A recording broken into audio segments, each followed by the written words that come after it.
Yun ang sagot niya.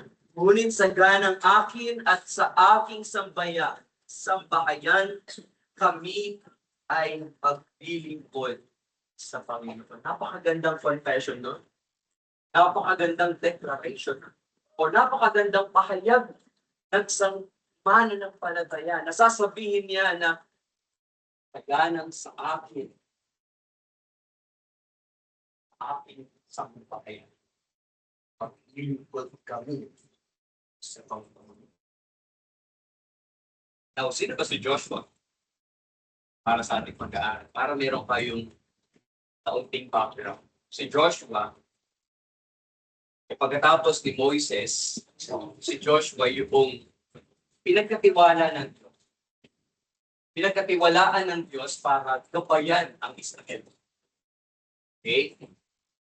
Si Joshua, siya ay isang tapat na leader.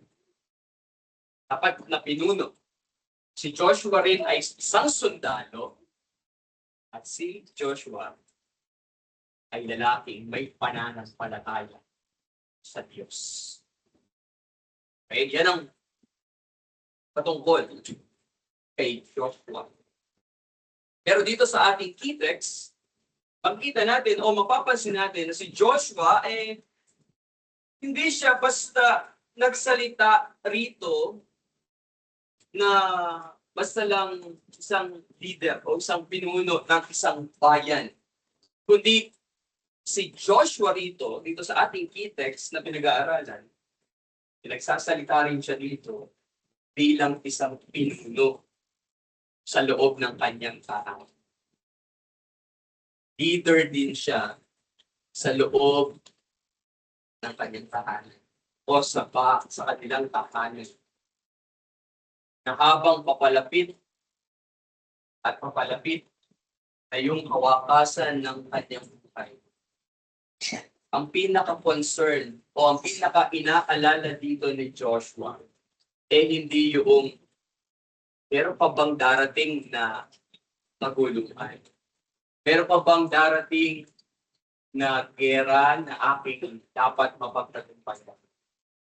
Meron pa kaming mga kalaban na dapat kong asikasuhin, na dapat manalo kami, o kahit yung kanyang personal na ambisyon, o yung kanyang mga personal na achievement, o meron pa siyang gustong marating sa kanyang buhay, hindi yun yung kanyang pinaka-inaalala nito.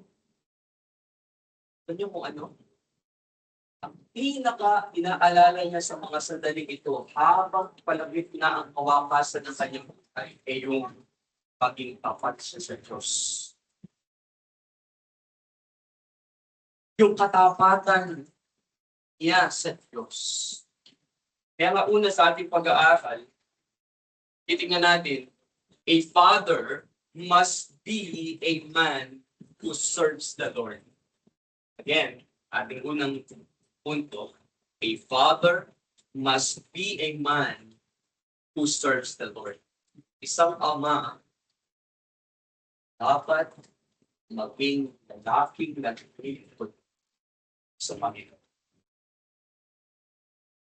Lingkod sa Panginoon.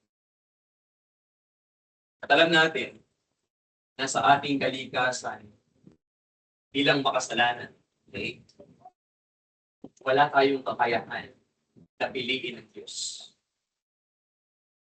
Tayong lahat, hindi lang mga tatay natin, ha? By nature, sa ating kalikasan, dahil tayong makasalanan, hindi natin kayang piliin ng Diyos. Dahil yan ang tinuturo ng salita ng Diyos. Na ang tinuturo na ang tao ay patay sa kasalanan. Hindi tayo makakalapit sa Diyos sa pamamagitan ng ating sariling lakas. Hindi tayo makakalapit sa Diyos sa pamamagitan ng ating mga mabuting magawa. Hindi tayo makakalapit sa Diyos sa sarili nating abilidad o kakayahan sa ating sarili mismo. Hindi natin kaya. Yan ang sinasabi ng Romans chapter 3, verse 11. Romans chapter 11, 3, verse 11. Ang sabi doon, Romans 3 verse 11, wala ni isang nakakaunawa, wala ni isang humahanap sa Diyos. At ang katotohanan, hindi tayo ang pumili sa Diyos. Tayo yung pinili ng Diyos. Ano sabi ni Jesus nung siya'y naparito sa sanlibutan? Tinuro niya sa kanyang mga alagad at sa atin din naman sa John 15 verse 16. Sariwa pa yan kasi nakaraan pinag-aralan natin yung I am the vine, di ba? Si Christ yung puno ng ubas. So John chapter 15. Sabi doon, sa verse 16, ako'y hindi ninyo pinili. Ngunit, kayo'y pinili ko. That's it. Hindi tayo pumili. Si Kristo ang pumili ko. So ngayon, babalik tayo dito sa ating key text na pinag-aaralan. Makikita mo ngayon na ang pahayag dito ni Joshua hindi tungkol sa kaligtasan. Okay?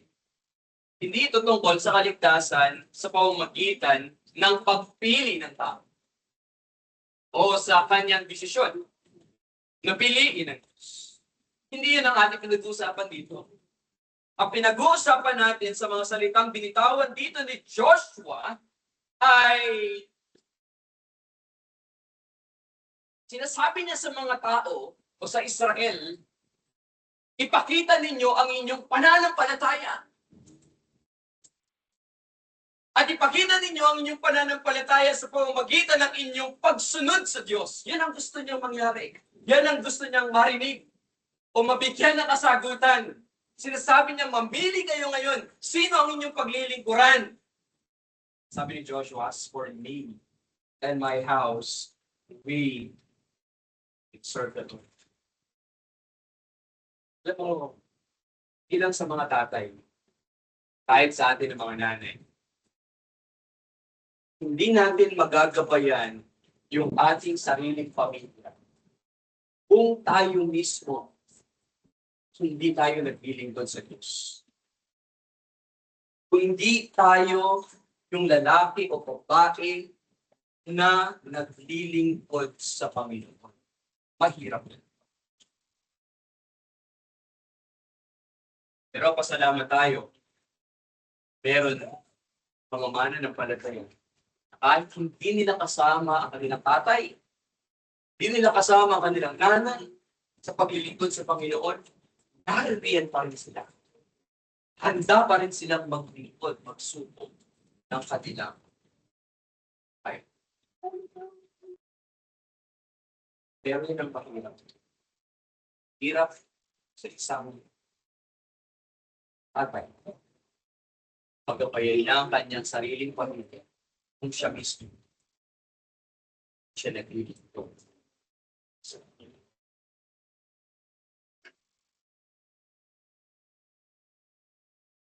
Nakakita na kayo ng tour guide.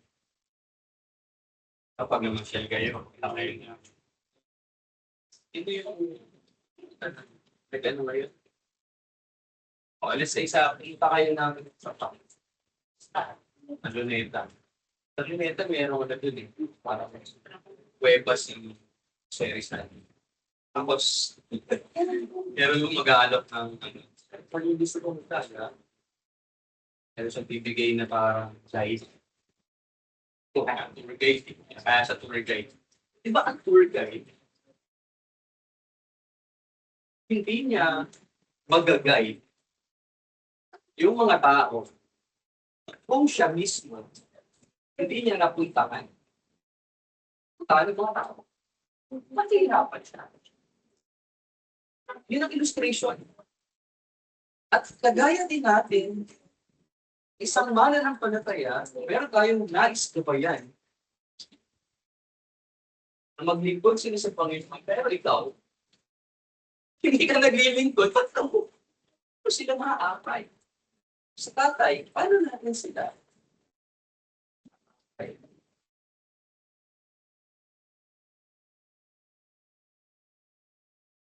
paglilingkod sa Diyos, nagsisimula siya sa ating personal na commitment. Meron dapat tayong personal. Hindi lang sa mga tatay, kahit tayo, nanay, anak. Kasi, hindi. Pansinin niyo, yung sinabi ni Joshua, sa Joshua 24 verse 8, ano sabi niya? As for me. Ang sinasabi niya, siya mismo. Ang tuloy siya mismo. Saganang sa akin. Sinabi ba ni Joshua na saganang sa aking asawa? O sinabi ba ni Joshua na as for me, as for my wife? Hindi sinabi. Hindi sinabi as for my children. Hindi as for me. Saganang sa akin. Siya mismo. Kaso, nakakalungkot. Nagkakaroon kasi ng misinterpretation or misconception o maling pananaw. Sinasabi ng mga lalaki, ganito, yung aking asawa, siya na ang bakala sa mga spiritual na mga bagay. Tatay, makinig kayo. Ako rin, para sa sarili ko. So, nasasabi rin natin ng mga salitang yun. Para bang pinagkakatiwala na natin sa ating asawang babae, sa ating asawa, yung mga spiritual sa mga bagay. Maraming tatay nag-aakala na ang spiritual na buhay ng kanyang pamilya o sa loob ng kanyang tahanan, yun ang pangunahing responsibilidad ng asawa. Ako. Iniisip nila na pagdating sa pray bago kumain. Si nanay, si mother, mayroong responsibilidad na turuan yung kanyang anak na magdasal. Or, pagka magbubuklat ng scripture, ng salita ng Diyos, ang may responsibilidad doon, may pangunahing responsibilidad doon ay ang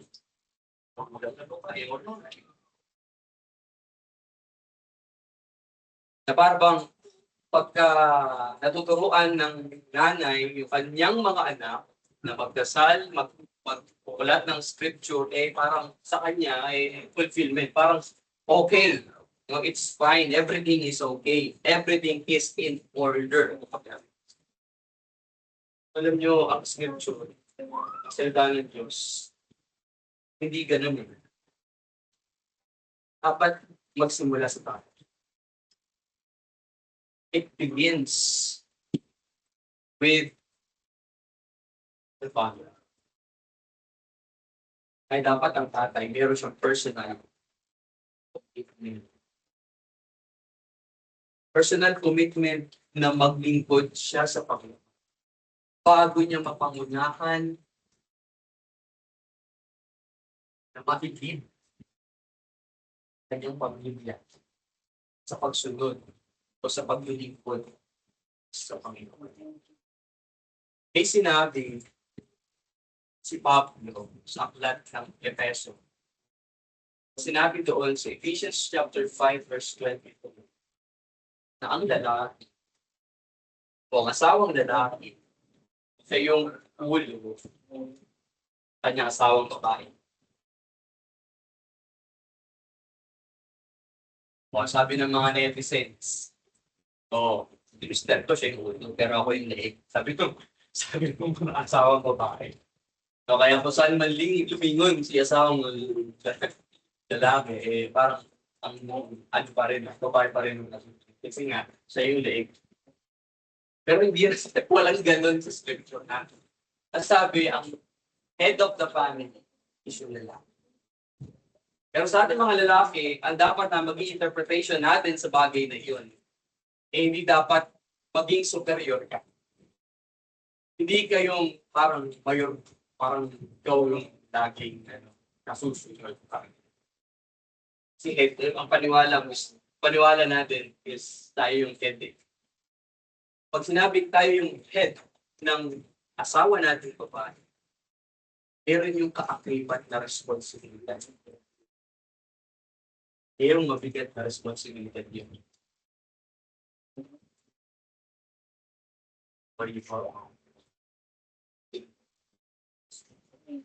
Responsibilidad na yun, yung meron tayong pagpapasakop sa Diyos. Tayo ay nasa ilalim ng otoridad ng Diyos.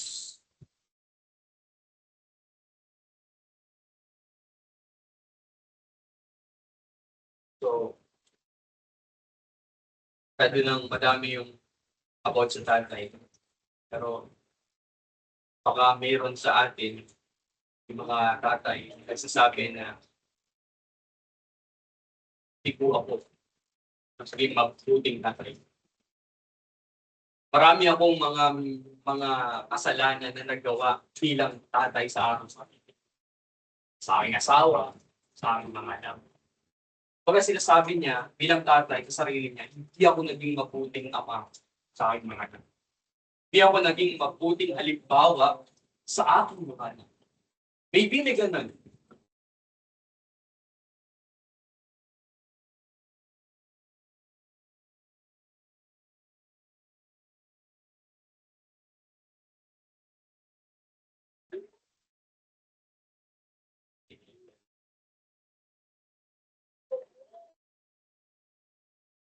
Okay, pagkatapos.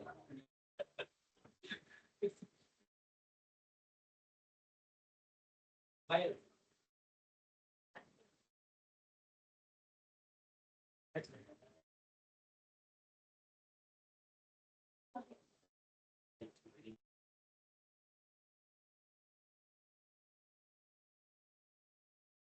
Father's Day. Father's Day. Nasa family life. So yung tatay, parang iniisip yung tatay. Bigo ako na maging tatay sa akin. Marami akong kasalanan na nagawa sa aking pamilya. Hindi ako naging mabuting halimbawa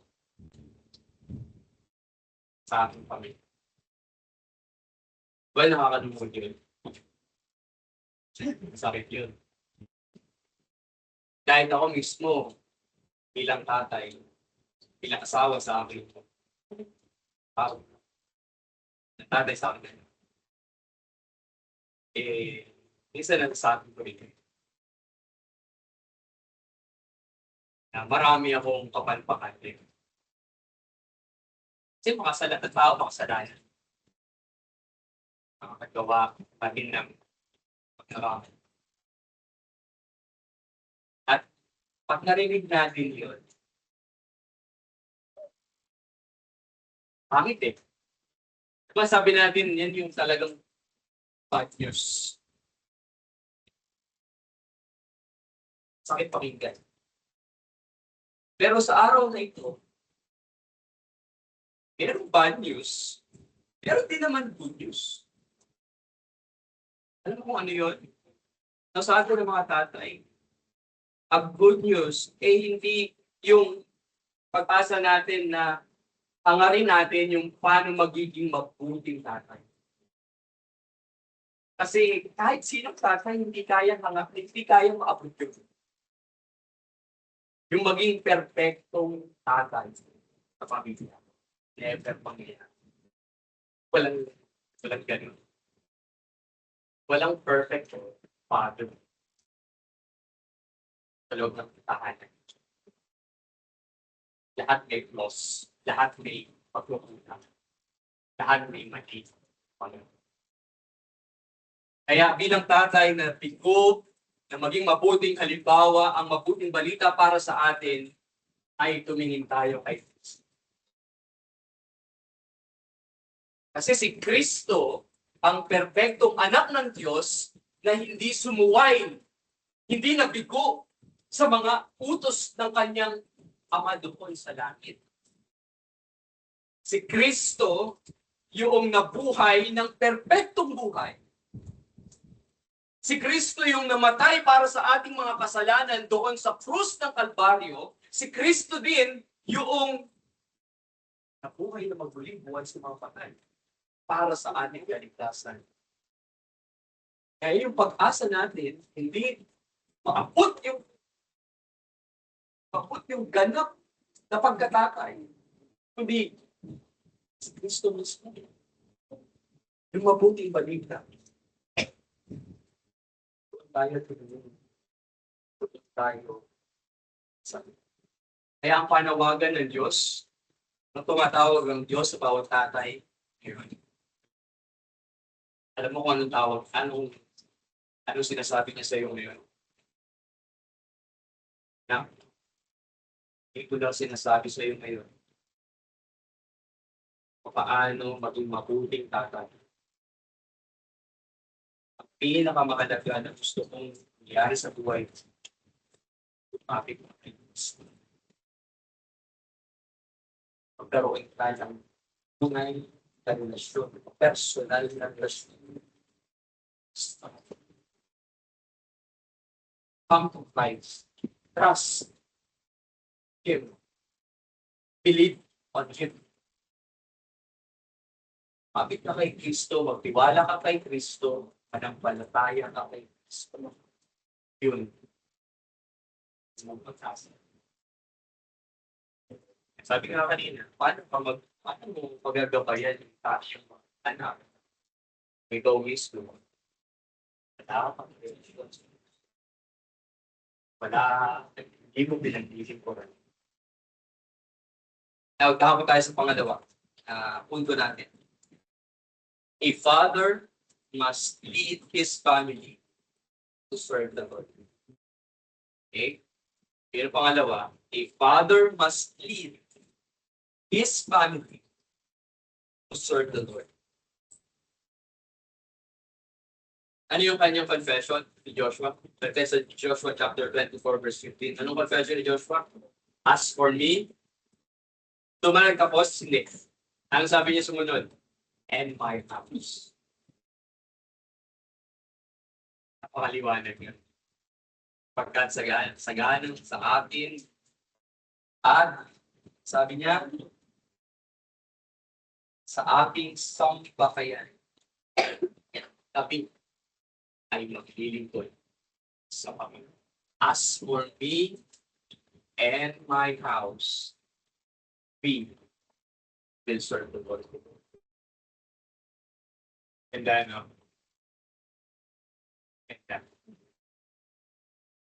kung tatay yung nangunguna, naglilid.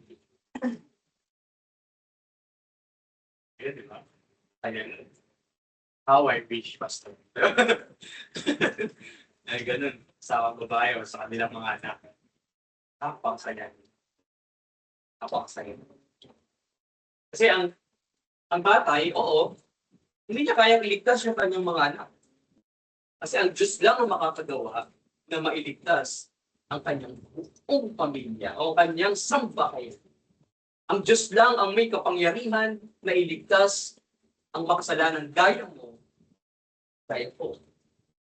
Pero tayo ng mga tatay, tayo tinawag para gabayan ang ating mga anak. Alam niyo kung saan?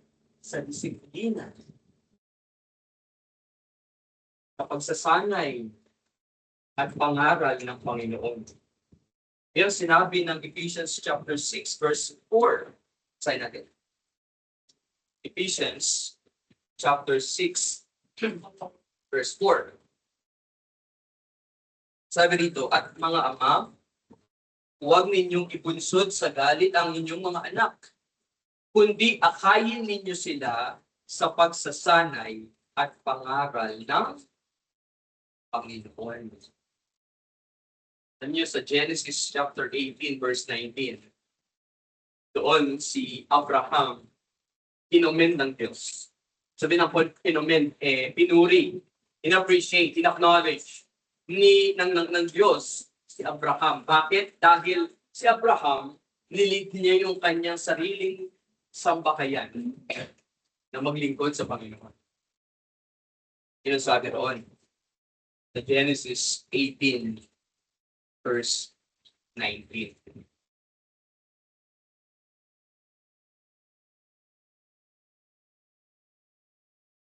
Parang yun yung sa loob ng isang tahanan o sa loob ng isang pamilya na lahat sila mga mananampalataya o Kristiyan. Isang pamilya sila, gagawin ng tatay, titipunin niya yung kanyang pamilya. Kunin niya yung salita ng Diyos o yung Biblia. Siya yung mangungunang pagpupuklat.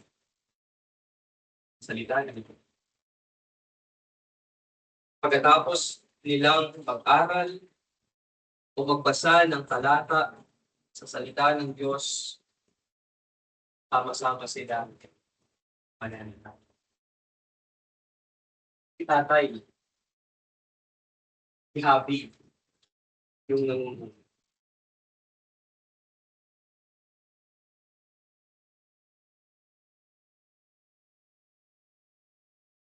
Parang ganito yun. Diba tayo ng mga tatay, provider tayo. Gusto natin na yung ating pamilya nakakakain sila araw-araw. Ayos.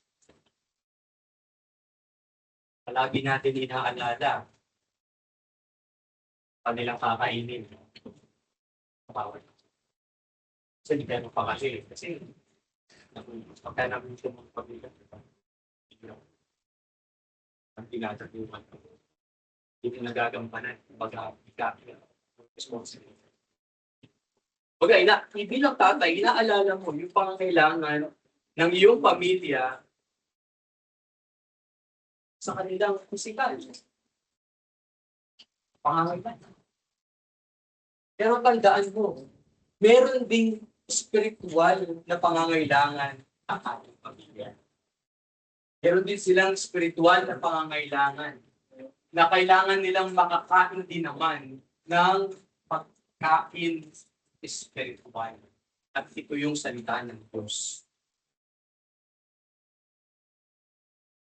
Ang sabi ng salita ng Diyos, sabi mismo ni Christ, nung siya naparito at nung siya ay tinukso doon sa wilderness, ang sabi ni Christ doon sa Diablo, man shall not live by bread alone.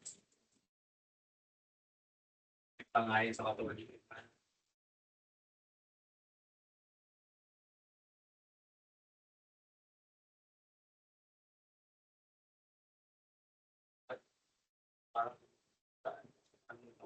Si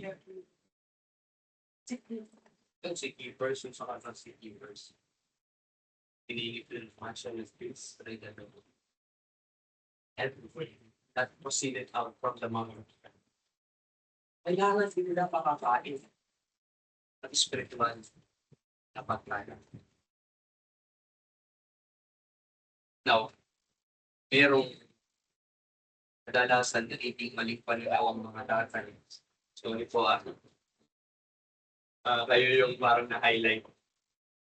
May mga sinasabi kasi, o meron tayong mga narinig na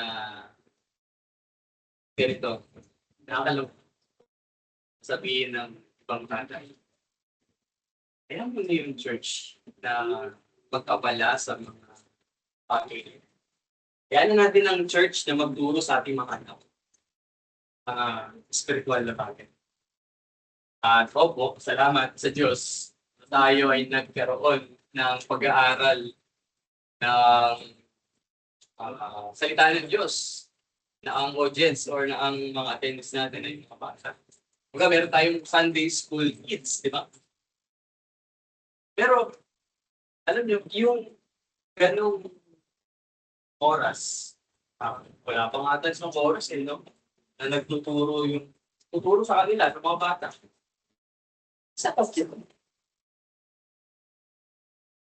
Salamat tayo, mayroon ganun. Pero, tandaan mo to, sana maunawaan natin ito na hindi yun Sapat.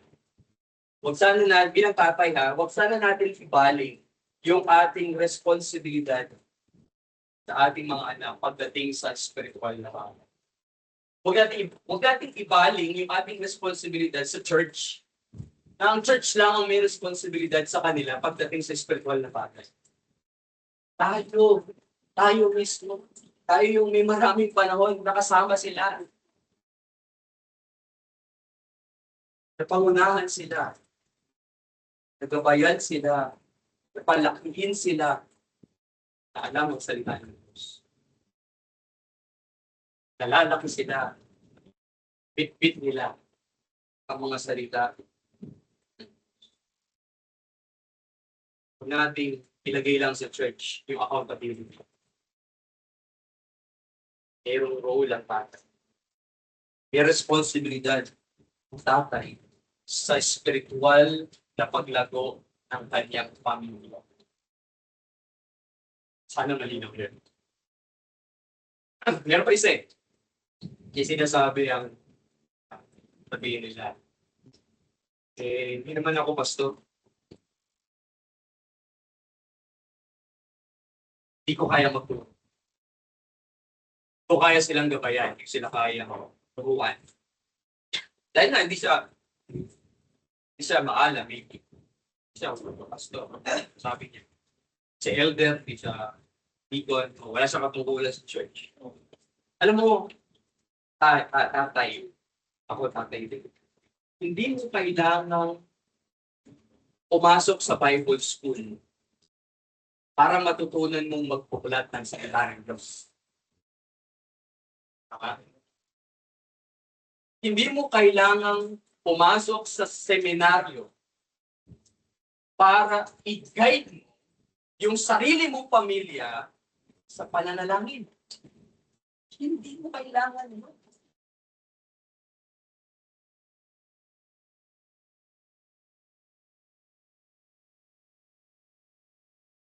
Ang gusto kasi ng Diyos, maging tapat tayo na nililid natin yung sarili nating pamilya sa paglilingkod sa Panginoon. Nililid natin yung sarili nating pamilya sa pagsunod sa kalooban. So, anong gagamitin ko? Paano gagawin ko? Paano ako magsisimula? Sabi ko lang, pagkukulat ka ng salita araw-araw. Ipunin mo ang iyong pamilya. Pagkasal kayo, piling ng pamilya. Anong gano'n? Pakagano'n. Tinagtad na natin yung mga tatay. Kayo naman ang mga nanay.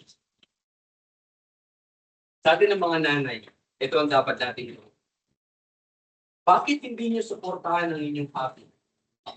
Ang inyong asawa?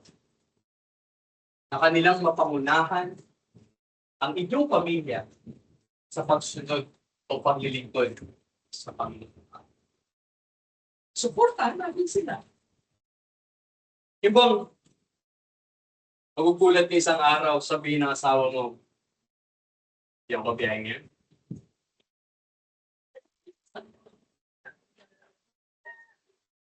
Hindi ako papasok sa trabaho. Bakit? Sabi yung sabi sa akin babae. Hindi ako mabiyahe ngayon.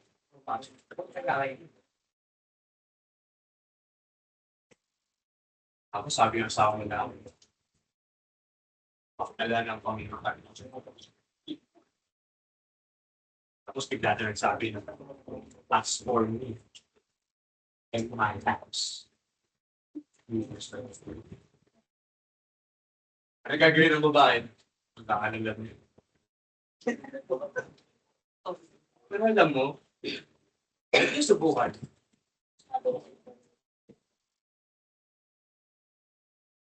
Ano sabi ni Joshua? Ano tanong ni Joshua? Pamili kayo ngayon. Sino yung pag-ibig ko? Basta natin ulit. Sabi ni Joshua, piliin ninyo sa araw na ito kung sino ang inyong pag-ibig ko. Yung boss mo ba sa trabaho? O ang boss mo? Nasa langit. Tandaan mo, pinaalala ni Joshua lahat ng mabuting gawa ng Diyos sa kanila. Paano ipinakita ng Diyos yung kapangyarihan niya sa bayan niya, di ba? Nabasa natin yun. Isa-isa natin. Kung paano sila pinakitaan ng Diyos ng mga grabe, hindi mo makakalain. Ikilabutan kapag kung ikaw siguro yung nakakita. Sabi nga ni Diyos, nakakita ng inyong mga mata. Paano kumilos ang Diyos? Kaya yun nag-challenge sa atin ngayon. Nanay. Hindi magagawa ka, Nay. Si Nanay Tita. Gagawa na rin. Minsan ako nakakalimot eh. Minsan si wife yung nagpapaalala. Pray muna tayo. Bago kumain, pray. Bago alis ng tahanan, mag-pray. Bago matulog, pray. Supportahan natin. Tayo mga nanay, tayo, pag nilalagay ko sa sarili ko sa nanay, tayo mga nanay. Tayo mga nanay.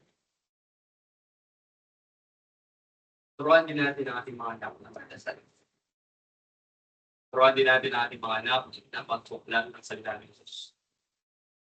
At higit sa lahat, ito ang pinakamahalaga. Turuan natin sila na magtiwala sa Diyos. Hindi na ba ito? May pasabi niya. At ito pa. Ipakita natin sa ating ipakita. Ito ating pananampalataya sa kanila. Kasi sa atin sila na. Ay, as for me and my house. Sir. Mga anak, kayo naman. Sabi ng salita ng Diyos, makinig kayo mga anak. Sabi ng Bible, obey your parents in the Lord, for this is right. O igalang, respeto, sundin natin ang ating mga magulang. Hanggang sa paglaki natin. Pero kasi yung pangako na nilaan sa atin ng Diyos. Kung babasahin ninyo Ephesians chapter 6, verse 1, yung mga sumusunod na mga palala. Now, dito ako magtatapos sa isang tanong. At ito rin yung tinatanong sa atin ng Diyos ngayon sa araw na ito. Simple lang. Sino ang paglilingkuran mo? Sana, kagaya ni Joshua, sabi namin, as for me.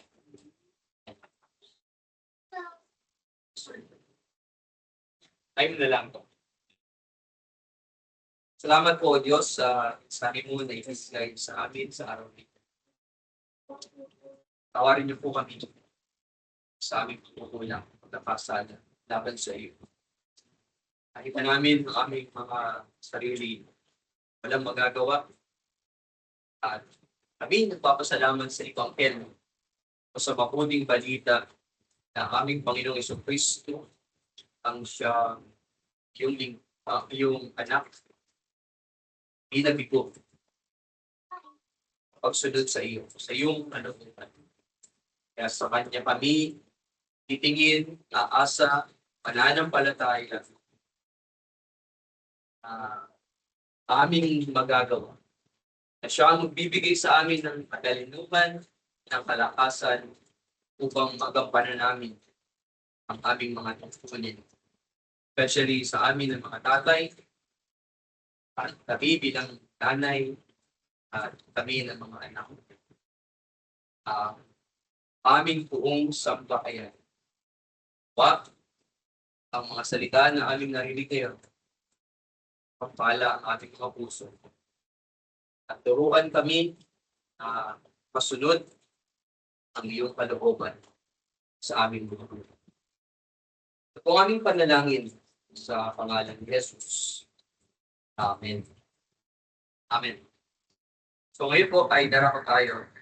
Bago tayo mag-proceed sa ating final hapunan, tawag po muna tayo ng awitin